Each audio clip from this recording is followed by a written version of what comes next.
Hi everyone. So in this video we will be discussing about Accenture, everything about Accenture मतलब starting से लेकर and तक even हम ये भी डिस्कस करेंगे कि आफ्टर ज्वाइनिंग क्या चीज़ें होती हैं। सो वो चीज़ें भी हम इस वीडियो में कवर करने वाले हैं, तो सारा का सारा चीज़ इस वीडियो में हम कवर करेंगे about Accenture। Starting with Accenture job roles, तो यहाँ पर एक्सेंचर यहाँ पर दो रोल्स ऑफर करती है। एंड मैं आपको एक चीज और बोलना चाहूंगा कि अगर आपको किसी और कंपनी पर भी इस प्रकार की वीडियो चाहिए तो आप कमेंट सेक्शन में जरूर बताना। मैं उस कंपनी को भी पूरी की पूरी डिटेल वीडियो में जरूर कवर करूंगा। सबसे पहले बात करते हैं एक्सेंचर जॉब रोल्स के बारे में। तो यहाँ पर दो जॉब रोल्स ऑफर किए जाते हैं, पैकेज एप्लीकेशन डेवलपमेंट एसोसिएट और दूसरा होता है system and application services associate. इन दोनों रूल्स में डिफरेंस बस ये होता है कि ये जो फर्स्ट रोल है ये यहाँ पर इंजीनियरिंग ग्रेजुएट्स को ऑफर किया जाता है, एंड ये जो सेकंड रोल है ये यहाँ पर नॉन इंजीनियरिंग वाले ग्रेजुएट्स को ऑफर किया जाता है। लेकिन अगर हम एज अ कंपनी अगर हम इन दोनों में डिफरेंस देखें तो आप ये बोल सकते हो system and application services associate को पैकेज्ड एप्लीकेशन डेवलपमेंट एसोसिएट उस वाली पोजीशन तक आने में या उस सैलरी पैकेज को अचीव करने में यहाँ पर 2 इयर्स का टाइम लग सकता है। तो अगर आप अपना करियर एज ऐसे ऐसे स्टार्ट कर रहे हो तो आपको पीएडीए के लेवल तक पहुंचने में 2 इयर्स का टाइम लग सकता है inside the company. But now talking about PADA job role, so first of all अगर हम इन दोनों की वर्क सिमिलैरिटी के बारे में बात करें तो दोनों की जॉब और सिमिलैरिटी में काफी डिफरेंस तो बिल्कुल भी नहीं है। अगर इंटरनली कंपनी के बारे में बात करें तो दोनों को ज्यादा डिफरेंशिएट नहीं किया जा सकता है। According to the project requirement यहाँ पर पैकेज एप्लीकेशन डेवलपमेंट एसोसिएट और system and application service associate दोनों को लगभग यहाँ पर सेम रोल सेम काम भी मिलता है। और इंटरनली कुछ ऐसा कुछ खास डिफरेंस नहीं होता वर्क वाइज या कुछ वाइज।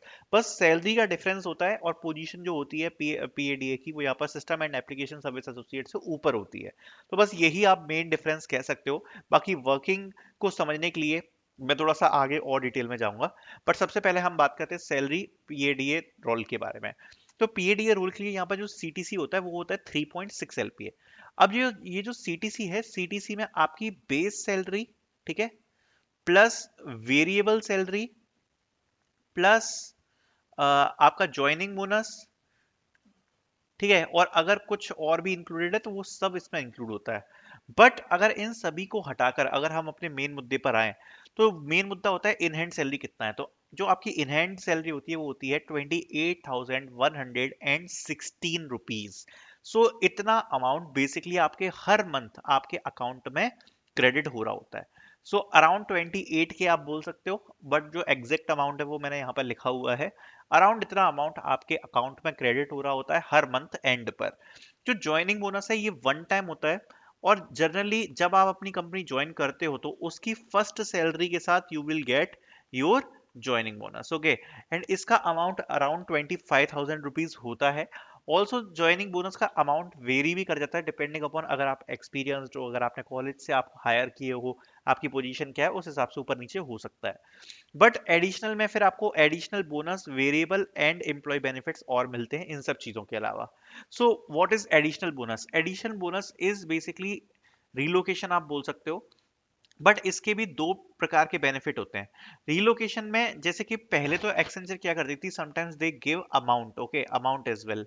बट अभी कुछ टाइम पहले जितना मुझे इंफॉर्मेशन है they only provide the facility, ठीक है, फैसिलिटी। अगर आप रिलोकेट हो रहे हो तो यू विल गेट अराउंड शायद 14 या 15 days accommodation with food, okay. And food आपका कॉम्प्लीमेंट्री शायद ब्रेकफास्ट होता है, तो उतना they are providing, okay. Plus variable, मैंने आपको बता दिया वेरिएबल मतलब क्या होता है।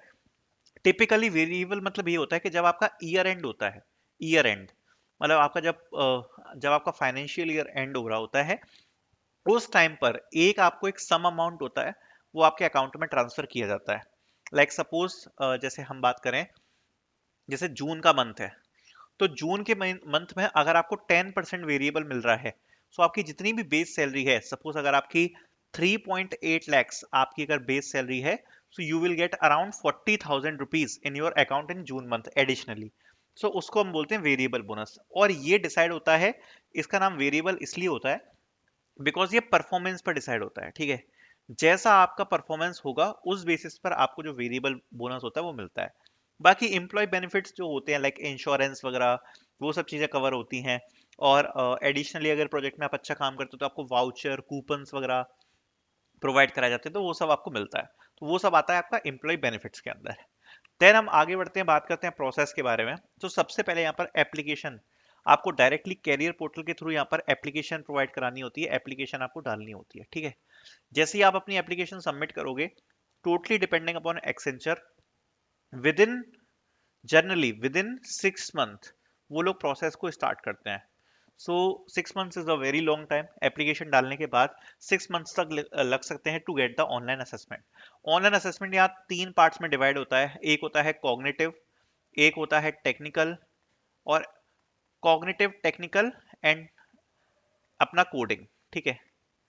उसके बाद ये जब तीनों असेसमेंट आप करते हो, उसके बाद एक सेपरेट मेल आपको मिलता है कम्युनिकेशन टेस्ट के लिए, एंड उसके बाद इंटरव्यूज होते हैं। अगर इसमें एलिमिनेशन की बात करी जाए, तो जनरली जो फर्स्ट राउंड है वो आपका एक एलिमिनेशन राउंड होता है। कम्युनिकेशन असेसमेंट आपका उतना एलिमिनेशन राउंड नहीं होता है। इंटरव्यूज आपका डेफिनेटली एक फाइनल सिलेक्शन राउंड होते हैं। But the most important part in Accenture selection is कि जब आप अपने असेसमेंट्स को क्लियर करते हो प्लस इंटरव्यू को क्लियर करते हो, देन जो आपका फाइनल सिलेक्शन होता है, final selection is equals to your assessment score, ठीक है। असेसमेंट स्कोर प्लस आपका जो भी इंटरव्यू में परफॉर्मेंस हुआ है वो।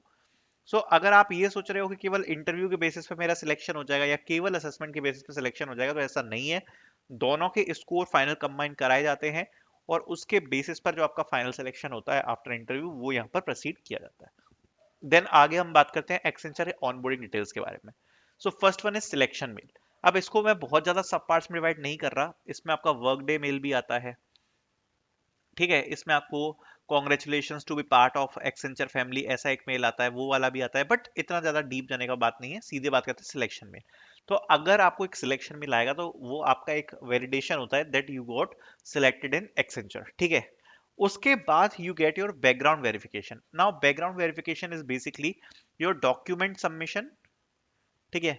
डॉक्यूमेंट सबमिशन, जिसमें एक्सेंचर विल से यू कि आपको कुछ अपने डॉक्यूमेंट्स जो हैं वो अपलोड करने हैं उनके पोर्टल में टू वैलिडेट, ठीक है। जिसमें आपको अपने सारे के सारे डॉक्यूमेंट्स यहाँ पर एक्सेंचर के जो पोर्टल है उस पर आपको यहाँ पर अपलोड करने होते हैं। उसके बाद वो कुछ प्रोसेस चलती है कुछ दिनों तक। अगर आपके डॉक्यूमेंट्स में कोई खराबी रहेगी या फिर कोई चीज अपडेटेड नहीं है, तो एक्सेंचर की तरफ से दोबारा आपको एक रिवर्ट मेल आएगा, जिसमें वो लोग बताएंगे कि आपके डॉक्यूमेंट में क्या प्रॉब्लम है। तो इस प्रकार से यहाँ पर डॉक्यूमेंट वेरिफिकेशन या बैकग्राउंड वेरिफिकेशन की जो प्रोसेस होती है वो यहाँ पर चलती है। जब आपका बैकग्राउंड वेरिफिकेशन कंप्लीट हो जाता है, then you get onboarding date mail, but it can vary and it can take up to 6 months to 1 year, to 1 year. Basically, according to project requirements and based on your location, जो आपको preference location दी जा रही है and project, ये दो एक काफी बड़े फैक्टर होते हैं for onboarding. And onboarding based on the project requirements, कितना उनको तब रिक्वायरमेंट है, बिजनेस नीड्स क्या है, उस हिसाब से यहाँ पर ऑनबोर्डिंग धीरे धीरे करके आती है। बट द थिंग इज के इसमें एक साथ ऑनबोर्डिंग नहीं आएगी, it is phase wise onboarding, okay. Phase wise onboarding, जिसमें यहाँ पर ऑनबोर्डिंग के डिफरेंट डिफरेंट फेज होते हैं। लगभग हर मंथ 1 से 2 फेजेस ऑनबोर्डिंग के आते हैं, जिसमें धीरे धीरे करके 500 1000 ऐसे करके बच्चों को ऑनबोर्ड किया जाता है। ऑनबोर्डिंग डेट का एक मेल आएगा, जिसमें आपको आपकी डेट बताई जाएगी, आपकी लोकेशन बताई जाती है। फिर आता है ऑनबोर्डिंग मेल, जो कि आपका फाइनल ऑनबोर्डिंग मेल होता है। उसमें आपको बताया जाता है कब कैसे आपको क्या ज्वाइन करना है, क्या डिटेल्स है, वो सब आपको उसमें रिसीव हो जाएंगी। देन बात करते हैं ट्रेनिंग्स के बारे में। सबसे पहले आपका शुरू का 2 से 3 दिन एक्सेंचर का ऑनबोर्डिंग प्रोग्राम चलता है। उस एक्सेंचर के ऑनबोर्डिंग प्रोग्राम में you will get to know about Accenture company policies, basically policies के बारे में आपको ज्यादा बताया जाएगा। How will you start your career in Accenture, about Accenture, वो सारी चीजें आपको यहाँ पर एक्सेंचर के अंदर जैसे क्या होंगी वो सब आपको समझाया जाएगा। उसके बाद जैसे ही आपकी 2 से 3 दिन स्टार्टिंग के खत्म होते हैं, जो आपके सेशंस होते हैं, उसके बाद यहाँ पर आपकी ट्रेनिंग्स स्टार्ट होती हैं। बट ये जो ट्रेनिंग्स हैं ये 2 प्रकार की होती हैं। दो, इसलिए मैं कह रहा हूं आपकी प्री ज्वाइनिंग ट्रेनिंग भी हो सकती है, जिसमें कुछ सेल्फ सेल्फ कोर्सेज होते हैं, ठीक है। And there is a possibility कि आपको इसका मेल नहीं आए, and you will get direct joining and mail, मतलब after post joining training, okay. This can be also a possibility. So कभी कभी कुछ स्टूडेंट्स को प्री ज्वाइनिंग ट्रेनिंग्स भी आ जाती हैं जिसमें they will assign you courses के ज्वाइन करने से पहले आपको वो कोर्सेज कंप्लीट करने होते हैं, बट ऐसा नहीं है कि वो कुछ बहुत ज्यादा मैंडेटरी होते हैं। बट जैसे सपोज अगर आप ओरेकल के डोमेन में जा रहे हो, आपका जो डोमेन है वो ओरेकल है, सो आपको ओरेकल डोमेन असाइन कर दिया जाता है, उसके कुछ कोर्सेज होते हैं जो आपको दे दिए जाते हैं, एंड दे आस्क कि आप उन कोर्सेज को कंप्लीट कर कर कंपनी को ज्वाइन करो, ठीक है। बट ट्रेनिंग के बाद की जो ट्रेनिंग्स होती हैं, ज्वाइनिंग के बाद की जो ट्रेनिंग्स होती है वो काफ़ी इंपॉर्टेंट होती हैं। जब आपका शुरू का 2 से 3 दिन का सेशन हो जाएगा, तो depending upon your domain, like जो एक्सेंचर में सबसे बड़े डोमेन्स हैं वो है एसएपी, ओरेकल, ठीक है, Java development you can get, ऐसे ही मतलब मल्टीपल अलग अलग आपके जो है वो डोमेन है, टेस्टिंग। तो डिपेंडिंग अपॉन के कौन सा डोमेन आपको असाइन हो रहा है, आपकी ट्रेनिंग से स्टार्ट होती है। फॉर एन एग्जांपल अगर आपको एसएपी मिलता है, तो सबसे पहले यहाँ पर आपकी ऑनलाइन ट्रेनिंग्स होती हैं, प्लस आपको रिकॉर्डेड सेशंस भी मिलेंगे, ठीक है। एंड आपको यहाँ पर मटेरियल प्रोवाइड कराया जाता है फ्रॉम एक्सेंचर। टाइम टाइम पर आपके यहाँ पर असेसमेंट्स होते हैं जो आपकी इवेल्युएशन करते हैं कि आपका जो प्रोग्रेस है वो यहाँ पर कैसी चल रही है, ठीक है। सो टाइम टाइम पर आपकी ट्रेनिंग्स में असेसमेंट होते हैं, and the trainings are serious, okay, trainings are serious trainings which you need to attempt, you need to clear the assessments also after training, okay।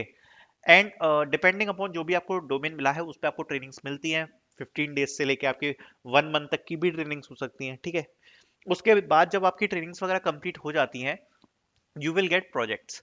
सो एक होता है RMG, which is resource manager, okay, resource manager. So resource manager का काम होता है यहाँ पर आपको प्रोजेक्ट एलोकेट करना, ठीक है। सो बेसिकली जब आपकी ट्रेनिंग्स वगैरह कंप्लीट हो जाती हैं, उसके बाद resource manager will try to assign you the projects. Also you will get the requirements, like you may get the calls from the project managers के हमारे प्रोजेक्ट की ऐसे ऐसे रिक्वायरमेंट है, they will try to contact you, they will ask you to join the projects, okay. तो जब आपकी trainings वगैरह कंप्लीट हो जाएंगी, you will get the project calls, okay, कि ये वाला प्रोजेक्ट चल रहा है, इसकी ऐसी ऐसी रिक्वायरमेंट है, ये सब, ठीक है। और रिसोर्स मैनेजर में असाइन यू अ प्रोजेक्ट। अब वो जो प्रोजेक्ट है फिर उसमें इंटरनल केटीज होती हैं। सो इंटरनल केटी का क्या मतलब है? Internal knowledge transfer. That means कि जब आप प्रोजेक्ट ज्वाइन कर लेते हो, सो उस प्रोजेक्ट में हो सकता है कुछ स्पेसिफिक टूल्स होंगे, उस प्रोजेक्ट में कुछ स्पेसिफिक रिक्वायरमेंट्स होगी, प्रोजेक्ट की अलग अलग टीम होंगी, आपको प्रोजेक्ट का डेटा समझना है या कुछ भी समझना है। सो उस चीज को समझाने के लिए they start with the internal KTs, जिसमें आपको प्रोजेक्ट पहले समझाया जाएगा। उसके बाद they will start giving you some basic work, and जब आप बेसिक वर्क से मतलब फेमिलियर हो जाते हो, बेसिकली डॉक्यूमेंटेशन, डीबगिंग, टिकट्स, ये सब मैनेज करने का वर्क स्टार्टिंग में दिया जाता है। उसके बाद जब आप थोड़ा सा फेमिलियर होने लगते हो, फिर आपको जो क्लाइंट कॉल होते हैं उनको यहाँ पर समझने की यहाँ पर आपको चीजें प्रोवाइड कराई जाती है, एंड उसके बाद देन आपको धीरे धीरे जो वर्क होता है आपका वो इंक्रीज किया जाता है, जैसे जैसे आप चीजों को समझने लगते हो। देन आपको यहाँ पर जो रिस्पॉन्सिबिलिटीज हैं, डेवलपमेंट की रिस्पॉन्सिबिलिटीज, टेस्टिंग की रिस्पॉन्सिबिलिटीज, वो सब आपको असाइन करना स्टार्ट हो जाती है। देन बात करते हैं हाइक साइकिल की। सो हाइक साइकिल एक्सेंचर में कुछ ऐसे होता है कि आपको ईयर एंड हाइक मिलती है। जनरली जो आपके रिव्यूज होते हैं वो जाते हैं मैनेजर के पास, मैनेजर आपको रेट करते हैं, और उसके बेसिस पर, आपके परफॉर्मेंस के बेसिस पे, प्लस आपकी यूटिलाइजेशन के ऊपर यहाँ पर आपको हाइक्स दी जाती हैं। अब ये जो हाइक्स होती हैं, ये अप्रैल मंथ के बाद आपकी डिसाइड होती है, ठीक है। मई और जून आप बोल सकते हो आपका डिसाइडिंग, मतलब मई में आपकी पूरी हाइक्स वगैरह आपको समझ में आ जाती हैं जनरली कि क्या कैसे होने वाली है, ठीक है। और जून से आपकी जो हाइक्स वगैरह हैं वो जनरली लागू हो जाती हैं, ठीक है। So it totally depends upon your performance. And talking about hike, तो you can expect 5 to 20% depending upon के एक्सेंचर का तब कैसा ईयर चल रहा है, वो कितनी हाइक्स प्रोवाइड करा रहे हैं। नॉर्मली इतनी होती है बेस्ड अपॉन द परफॉर्मेंस। अगर आप काफी अच्छा परफॉर्मेंस दे रहे हो, सो you will gate 30 to 40% hikes also, ठीक है। सो ये यहाँ पर हाइक्स का क्राइटेरिया रहता है। सो आई होप ये वीडियो आपको काफी ज्यादा पसंद आई होगी। Thank you so much for watching this video.